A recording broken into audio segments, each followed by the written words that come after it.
विश्व के लोग हमारी ओर आंखें किए बैठे हैं कि भारतवर्ष से ही उनका उद्धार होने वाला है, तक नहीं पा सके। और हमारी यह हालत है कि एक साधारण सद्व्यवहार जो होता है वो भी नहीं। मैं आपको हृदय में बसे हुए शिव स्वरूप सच्चिदानंद आत्मा के बारे में बताऊंगी आज, लेकिन सोचती हूँ कि आखिर में बताऊंगी जब सारे ही चक्र बता चुके वो अच्छा रहेगा।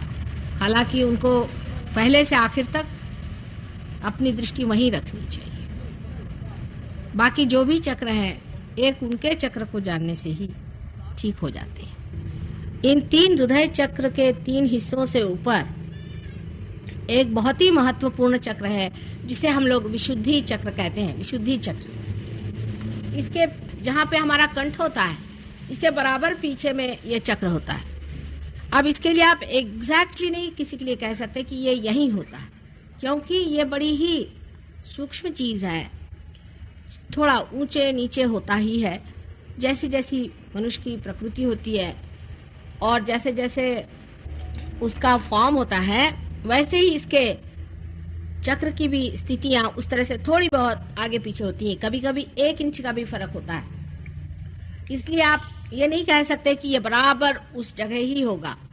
थोड़ा सा मैंने देखा है, किसी का ऊपर होता है, किसी का नीचे होता है, किसी का और भी नीचे होता है। बहरहाल ये कंठ जहाँ पे है, इस कंठ के पीछे में यहाँ हमारा विशुद्धि चक्र है।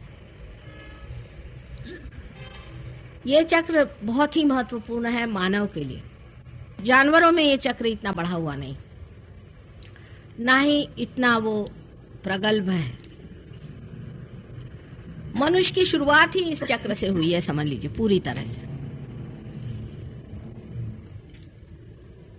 इस चक्र में श्री कृष्ण विराजते हैं और राधा जी उनकी शक्ति है। रा माने शक्ति, धा माने जिसने धारणा की। कृष्ण का मतलब होता है कृषि करने वाले, जिन्होंने कृषि की है। आप सबकी कृषि उन्होंने की। आपके अंदर इन्होंने बीज भरे, उन्होंने पहले बीज आपके अंदर भरा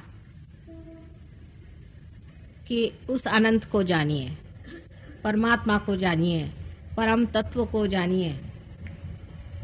इसका बीज उन्होंने भरा, इसीलिए उनको कृष्ण कहते हैं। यह चक्र मनुष्य में तब घटित हुआ जब उसने अपनी गर्दन ऊपर पूरी तरह से उठा ली। आप जानते हैं कि जानवर की गर्दन नीचे होती है। उसके बाद कुछ ऐसे जानवर हैं जिनको कि हम कह सकते चिंपैंजी या बंदर की लंगूर वगैरह जो जातियां हैं उसमें भी थोड़ी बहुत गर्दन ऊपर आ जाती। लेकिन मनुष्य की गर्दन जो बिल्कुल सीधी हो गई है, ऐसे किसी भी प्राणी मात्र की नहीं हुई। ये गर्दन सीधी होने की वजह से ही मनुष्य की स्वतंत्रता स्थापित हो गई। वो किस प्रकार, मैं आपसे बताती हूँ। ये विशुद्धि चक्र से ही हमारे 2 ईगो और सुपर ईगो नाम के बलून तैयार हो जाते हैं। आप जानते हैं कि जानवर की आकृति ऐसी आती है, ऐसी जाती, फिर नीचे चली जाती है। जो भी चेतना उनके अंदर आती है वो फिर से पृथ्वी की ओर झुक जाती है।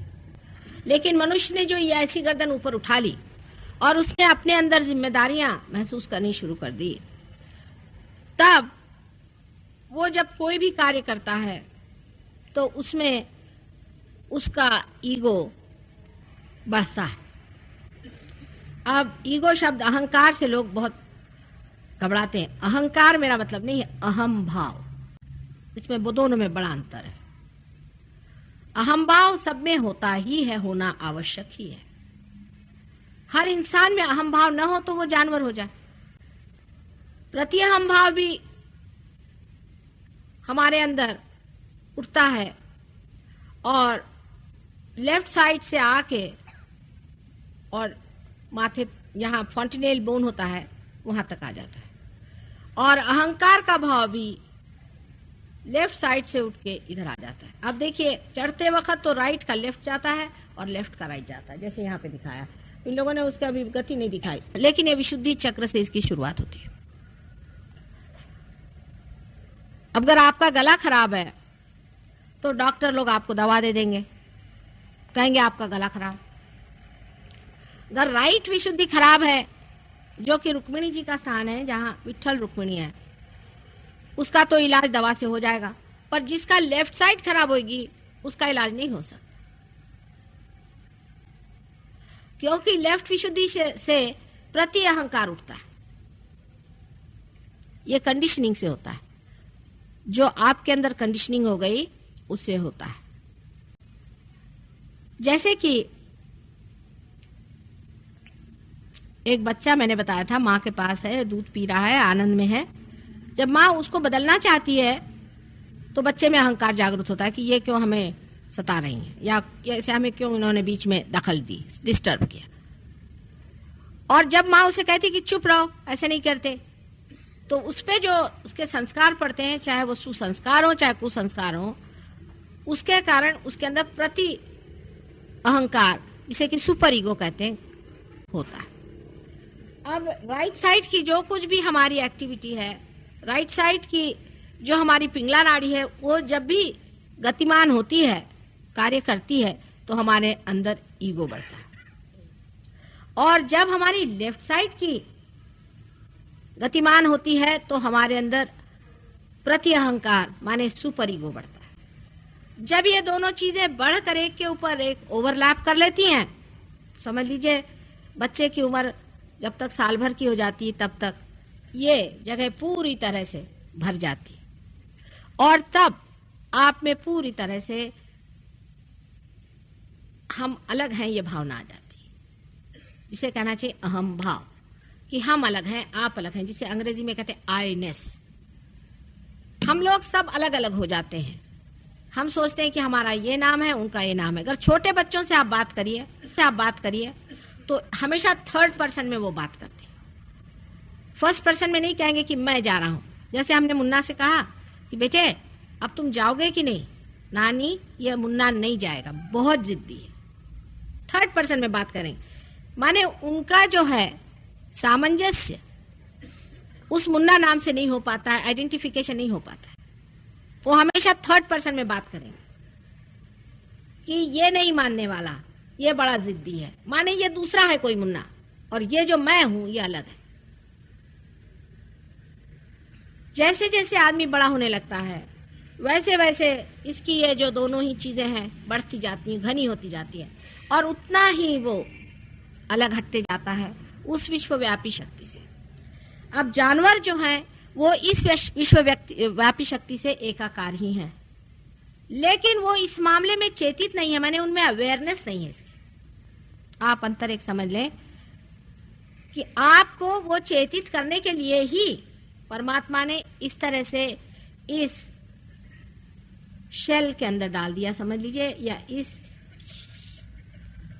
एक अलग व्यक्तित्व में ढाल दिया, हर एक का व्यक्तित्व अलग बना दिया, कि आप अपनी स्वतंत्रता में परमात्मा को खोजें, अच्छाई को खोजें और उसी को माने। इसलिए ये व्यवस्था की गई। अब आप कहेंगे कि ये क्या जरूरत थी, परमात्मा को चाहिए था। लोग बहुत से कहते भी हैं कि सीधे सीधे डायरेक्टली उसको रियलाइजेशन क्यों नहीं दे दिया, जानवर से उठा के मनुष्य को एकदम से रियलाइजेशन दे देते हैं, तो ये प्रश्न नहीं खड़ा होता। लेकिन उत्क्रांति की, इवोल्यूशन की एक दशा तक तो परमात्मा कार्यान्वित होते हैं और सब अपने स्वभाव के अनुसार चलते हैं। जैसे कि बिच्छू होगा तो वो शेर की चाल नहीं चलेगा, और अगर सांप होगा तो सिंह की चाल नहीं चलने वाला। उनका स्वभाव जो है वो वैसा ही बने रहेगा, वो नियत रहेंगे, उसी पे नियति पे चलेंगे। జై శ్రీ మాతాజీ. ఈరోజు మాతాజీ గారు ఏం చెప్తున్నారంటే, మానవుడికి విశుద్ధి చక్రము చాలా ప్రాధాన్యత కలిగి ఉన్నది అని మాతాజీ గారు 16వ తారీఖు 3వ నెల 1979లో చెప్పడం జరిగింది. ప్రపంచంలో ఉన్నవారు నా కళ్ళ ముందు కూర్చొని ఉన్నారు, వారందరినీ ఉద్ధరింపబడాలి అని మాతాజీ చెప్తున్నారు. మీ శరీర హృదయంలో నివసించి ఉన్న సచ్చిదానంద శివాత్మ స్వరూపం గురించి ఈరోజు నేను చెప్పుతున్నాను అని మాతాజీ చెప్తున్నారు. ముందుగా మీరందరూ హృదయ చక్రంలో ఉన్న ఆత్మస్వరూపం మీద మీ దృష్టి ఎల్లవేళలా ఉండాలి. ఇంకా చెప్తున్నారు, మిగతా చక్రాలన్నీ ఒకదానికొకటి తెలుసుకొని ఉంటే చాలు. 3 హృదయ చక్రాలపైన విశుద్ధి చక్రం ఉన్నది అంటే ఎడమ హృదయ, కుడి హృదయ, మధ్య హృదయ, ఈ 3 హృదయాల మీద దానిని మనము కంఠము అంటాము. ఈ హృదయ చక్రం మీద ఉన్నటువంటి పైన ఉన్నటువంటి చక్రాన్ని కంఠము అంటాము. కంఠం వెనక భాగము విశుద్ధి చక్రం ఉంటుంది. కానీ ఒక్కొక్క మనిషికి ఒక్కొక్కలాగా విశుద్ధి చక్రం ఉంటుంది. స్థిరంగా కంఠం వెనక భాగంలో ఇలానే ఉంటుంది అనేది ఉండదు. కొంతమందికి పైకి, కొంతమందికి కొంచెం కిందకి అలా ఉంటుంది. చాలా సూక్ష్మంగా ఉంటుంది. అతి సూక్ష్మంగా అయిన చక్రం ఏంటంటే విశుద్ధి చక్రము. ఇది ప్రాముఖ్యత కలిగినటువంటి ఉన్న చక్రము. ఇది కేవలం మానవులకు మాత్రమే ఉంటుంది, జంతువులకి లేదు. మాతాజీ అంటున్నారు, మనిషి జీవితము ఈ చక్రం నుంచే ప్రారంభమవుతుంది. ఈ చక్రంలో శ్రీకృష్ణుడు స్థానము అంటే రాధాకృష్ణుల యొక్క స్థానము. రాధ అంటే రా అంటే శక్తులు, ధా అంటే ధారణ అంటే ఏంటంటే కలిగి ఉన్న శక్తులను కలిగి ఉన్నటువంటిది రాధాకృష్ణ. అలాంటి రాధాకృష్ణులు మన విశుద్ధి చక్రంలో నివాసమై ఉన్నారు. కృష్ణుడు అంటే కృషి చేసేవారు. అంటే నీ శరీరంలో అనంతుడిని అంటే పరమాత్ముడు అంటే నీ యొక్క ఆత్మను తెలుసుకోవాలనేటువంటి బీజం వేస్తే కృషి అంటే శ్రమ పడటం అన్నమాట. నిజం చెప్పాలంటే కృషి అంటే వ్యవసాయము. అంటే తెలుసుకోవాలనేటువంటి బీజం వేస్తే దాన్ని ఫలితము అంటే ఘటితం అవుతుందో అంటే నువ్వు ఫలితాన్ని అనుభవిస్తావో అప్పుడు శ్రీకృష్ణుడు అప్పుడు ఏం చేస్తాడంటే ఆ కంఠం పైనుంచి నిన్ను పైకి తీసుకొస్తాడనమాట. అంటే నీలో ఎలాంటి బీజం ఉండాలి? నేను ఆత్మను తెలుసుకోవాలి, నేను పరమాత్ముని యొక్క శక్తిని తెలుసుకోవాలంటే బీజం నీలో ఉంటే అప్పుడు శ్రీకృష్ణుడు కంఠం పైకి తీసుకురావడం జరుగుతుంది. కానీ జంతువుల యొక్క కంఠం కిందకి ఉంటుంది. కానీ కొన్ని జంతువుల యొక్క కంఠం, కోతి, చింపాంజీ ఇలాంటి వాళ్ళ యొక్క కంఠం కొంచెం పైకి ఉంటుందట. ఒక్క మనిషికి మాత్రమే కంఠం సీదాగా ఉంటుందట. అందుకనే మనిషి స్వతంత్రంగా ఉంటాడట. అంటే ఏంటంటే విశుద్ధి చక్రం స్వతంత్రంగా ఉండడం మూలాన, సీదాగా ఉండడం మూలాన ఈగో, సూపర్ ఈగోలు అనేవి ఒక బెలూన్గా తయారైతాయట. అదే జంతువులు అయితే కనుక ఈ చేతనం ఉంటుంది, కానీ వాటికి కూడా ఈ చేతనం ఉంటుందంట. కానీ ఎందుకంటే జంతువుల యొక్క కంఠం కిందకు ఉంటుంది కదా, అందుకని ఈ చేతనం ఉన్నప్పటికీ అది భూతత్వం ద్వారా వెళ్ళిపోతుందట, ఈగో, సూపర్ ఈగో. కానీ మనిషి కంఠం పైకి నిలబడి ఉంటుంది కనుక ఈ లక్షణాలు లోపల నుండి కార్యాన్వితం అవుతాయి. అంటే ఈగో స్థాపితం అవుతుంది. అహంకారంతో మానవుడు గడబిడ అవుతూ ఉంటాడు. అహంకారము అహంభావానికి తేడా ఉందట. అహంభావం అనేది లేకపోతే మనిషికి జంతువుకి తేడా లేదట. లెఫ్ట్ సైడ్ నుంచి కుడి నుదురులో వెళ్ళి కూర్చుంటుందట. అలానే అహంకారం కూడా రైట్ సైడ్ నుంచి వచ్చి లెఫ్ట్ సైడ్లో కూర్చుంటుందంట. ఇంకా చెప్తున్నారు మాతాజీ, ఇదంతా కూడా ఈ అహంకారం కానివ్వండి, ప్రత్యహంకారం కానివ్వండి, ఈ రెండు కూడా విశుద్ధి చక్రంలో నుంచే ప్రారంభమవుతాయని చెప్పి మాతాజీ చెప్తున్నారు. ఇంకా ఏం చెప్తున్నారంటే, మీకు ఎప్పుడైనా కంఠం బాగా లేదనుకోండి, బాగా లేకపోతే మనం జనరల్గా ఏమంటాం, నా కంఠం బాగాలేదండి, నా గొంతు బాగాలేదండి, నాకు ఇన్ఫెక్షన్ వచ్చిందండి అని చెబుతాం. దానికి చక్కగా చెప్తున్నారు మాతాజీ, వినండి. మీ కంఠం బాగా లేనప్పుడు డాక్టర్ దగ్గరికి వెళ్తే రైట్ విశుద్ధి బాగా లేదనుకోండి, రైట్ విశుద్ధుల్లో ఎవరు దేవత? యశోదాదేవి విఠల రుక్మిణి స్థానం కుడివైపు. ఆ కుడివైపు కనుక బాగుండకపోతే డాక్టర్ ఇచ్చిన మందులతో తగ్గిపోతుందట. అదే లెఫ్ట్ విశుద్ధి ఖరాబ్ అయిందనుకోండి, అంటే ఎడమ విశుద్ధి ఖరాబ్ అయిందనుకోండి, దానికి అసలు మందే లేదంట. ఇంకా చెప్తున్నారు, ఎందుకంటే లెఫ్ట్ విశుద్ధి నుంచే ప్రత్యహంకారం అనేది పుడుతుంది. గమనించుకోండి, అహంకారం పుడితే మందుంది, ప్రత్యహంకారం పుడితే మాత్రం మందే లేదు. ఇది కండిషన్ వల్ల వస్తుంది. అసలు ప్రత్యహంకారం ఎందువల్ల వస్తుందంటే కండిషన్ వల్ల వస్తుందట. ఎట్లా అట దానికి ఎంత చక్కటి మాతాజీ ఉదాహరణ ఇచ్చారో చూడండి. తల్లట తన బిడ్డకి పాలిస్తుందట. పాలిస్తున్నప్పుడు కొంచెం ఏదైనా పిల్లవాడు అటు ఇటుగా చాలా మధురంగా తాగుతూ ఉంటాడు. ఆ తల్లి పాలిస్తుంటే బిడ్డ మధురంగా తాగుతుంటాడు. ఆ తాగుతున్నప్పుడు తల్లి ఏమన్నా డిస్టర్బ్ చేస్తే ఆ టైంలో ఆ పిల్లవాడికి చాలా కోపం వస్తుందట. కోపం వచ్చి జిద్దు చేస్తాడట, అంటే మొండి చేసి ఏడుస్తాడనమాట. అప్పుడు తల్లికి ఆటోమేటిక్ కోపం వస్తుంది కదా. కోపం వచ్చినప్పుడు ఈ కోపము, ఈ తల్లి కోపం, దీన్నే ప్రత్యహంకారము అంటారనమాట. అంటే కండిషన్, ఇలానే పడుకోబెట్టి తాగాలి, ఇలానే తాగాలి, అలానే తాగాలి మనం అలవాటు చేస్తాం కదా, దాన్ని కండిషన్ అంటారనమాట. అప్పుడు ప్రత్యహంకారం అనేది ఏర్పడుతుందట. రైట్ సైడ్ విశుద్ధి, పింగళానాడి వ్యవస్థ గతి తప్పితే రైట్ విశుద్ధి పాడవుతుందని చెప్తున్నారు. ఇంకా ఏం చెప్తున్నారంటే మాతాజీ, లెఫ్ట్ విశుద్ధి అంటే ఎడానాడి వ్యవస్థ గతి తప్పితే ప్రత్యహంకారంగా ఏర్పడుతుందని చెప్పేసి మాతాజీ చెప్తున్నారు. ఇంకా మాతాజీ చెప్తున్నారు, అహంకారము ప్రత్యహంకారము ఒకదానికొకటికి పెరుగుతూ పోతే బిడ్డ పెరుగుతున్న కొద్దీ ఇవి కూడా ఇమిడిపోతాయి. ఈ ప్రత్యహంకారం, చంటి పిల్లవాడప్పుడు ప్రత్యహంకారం అభివృద్ధి చెందితే అది నెమ్మదిగా అది తనలో ఆ ప్రత్యహంకారం అనేది అభివృద్ధి చెందుతూ ఉంటుందట. పిల్లలకి మేము వేరు అనే భావన వస్తుందట. దాన్ని అహంభావం అంటామంట. మనమందరము వేరువేరుగా అయిపోతాం. మనమందరం అనుకుంటాము మీరు పేరు ఇది అని, మన పేరు ఇవి అని. అది పిల్లలతో మాట్లాడితే థర్డ్ పర్సన్గా మాట్లాడతారట. అంటే థర్డ్ పర్సన్ అంటే ఏంటి, మేము అని మాట్లాడతారట. ఇంకా మాతాజీ చెప్తున్నారు, ఈ ప్రపంచంలో జంతువులు కూడా పుట్టాయి, కానీ వాటికి అవగాహన లేదు. ఈ అవగాహన మీలో ఉంది. మీరు మానవులుగా పుట్టారు కాబట్టి భగవంతుడు మీకు అవగాహన అనేది ఇచ్చాడు. భగవంతుడు ఈ మంచి వ్యక్తిత్వాన్ని ఇచ్చాడు. ఒక్కొక్కరికి ఒక్కొక్క వ్యక్తిత్వాన్ని ఇచ్చాడు.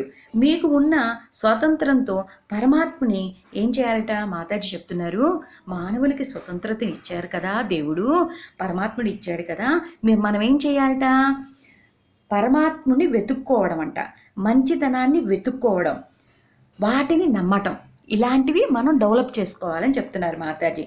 ఇందుకే ఈ వ్యవస్థ చేయబడింది అని మాతాజీ చెప్తున్నారు. అంటే మీకు మంచి అవగాహన చేసుకునేటువంటి వ్యక్తిత్వాన్ని పరమాత్ముడు మానవులకి ఇచ్చారని చెప్తున్నారు మాతాజీ. ప్రజలు అంటారట, జంతువులు తీసుకొని వాటికి ఆత్మసాక్షాత్కారం ఇవ్వచ్చు కదా అని. కానీ మానవ నిర్మాణము స్వభావము, జంతువుల యొక్క నిర్మాణము స్వభావము భగవంతుడు నిర్ణయించాడు. మానవుడు ఇలా ఉండాలి, జంతువులు ఇలా ఉంటాయని నిర్ణయించాడు. కొంతవరకు భగవంతుడు కార్యాన్వితం చేస్తాడు. తర్వాత మీరేం చేయాలంటే మాతాజీ అంటున్నారు, మీ స్వభావంతో, మీ స్వ అనుభవంతో మీరు ముందుకి వెళ్ళాలి అని చెప్తున్నారు. ఉదాహరణకు ఒక చిన్న ఉదాహరణ ఇచ్చారు మాతాజీ. పాము ఉందండి, పాము సీదాగా భూమి మీద ఇలా వెళ్ళిపోతూ ఉంటుంది. అదే సింహం ఉందనుకోండి, సింహం ఏంటి, గర్జిస్తూ టీవీగా నడుస్తూ ఉంటుంది. అంటే ఎవరి స్వభావము వారిదే అని మాతాజీ చెప్తున్నారు. చివరిగా మాతాజీ ఏమన్నారంటే, పరమాత్ముడు మీకు మంచి మానవ జన్మని ఇచ్చారు. మీ శరీర సూక్ష్మ వ్యవస్థను అందముగా, సుందరముగా, ఆనందముగా తీర్చిదిద్దారు. దానిలో ఉన్న విశుద్ధి చక్రము చాలా గొప్పదైనది. ఈ విశుద్ధి చక్రంలో మాతాజీ ఏమంటున్నారంటే, ఈ విశుద్ధి చక్రంలో పరమాత్ముడు మీకు మంచి మాట్లాడే శక్తిని ఇచ్చారు. మంచిగా, మధురంగా, సుమధురంగా, ప్రేమగా, భక్తితో, అనన్య భక్తితో, ధర్మంగా, న్యాయంగా మాట్లాడే శక్తిని విశుద్ధి చక్రంలో పొందపరిచారు. కాబట్టి పరమాత్ముని తెలుసుకొని మీ జీవితాన్ని ఆనందంగా, కళ్యాణవంతంగా, విజయంగా, జయప్రదంగా ఉండండి. ఇంకా మాతాజీ చెప్తున్నారు, ప్రేమతో తన బిడ్డలకు చక్కగా ఈ విషయాలన్నిటినీ ప్రేమతో తన బిడ్డలకు సవివరంగా చెప్పడం జరిగింది. జయ శ్రీ మాతాజీ.